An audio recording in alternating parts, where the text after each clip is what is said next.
మీకు తెలుసా, పురాతన ఈజిప్టులో తేనెకు అపారమైన ప్రాధాన్యం ఉండేది. వారు తేనెను ఆహారంగా మాత్రమే కాకుండా కాలిన గాయాలు, కంటి సమస్యలు లాంటి వాటి చికిత్సలో కూడా ఉపయోగించేవారు.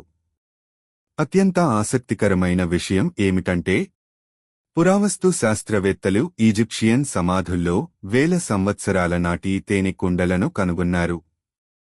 ఆశ్చర్యం ఏమిటంటే, అవి ఇప్పటికీ తినదగిన స్థితిలోనే ఉన్నాయి.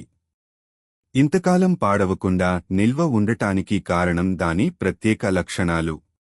తేనెలో తేమ చాలా తక్కువగా ఉండటం మరియు తేనెలో సహజ ఎంజైమ్స్ ఉండటం వల్ల సూక్ష్మజీవులు ఎక్కువ కాలం జీవించలేవు.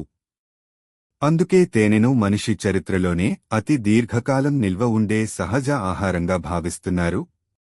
ఇలాంటివి ఇంకా మరిన్ని ఆసక్తికరమైన వీడియోలు చూడాలంటే నా ఛానల్ని తప్పక సబ్స్క్రైబ్ చేయండి.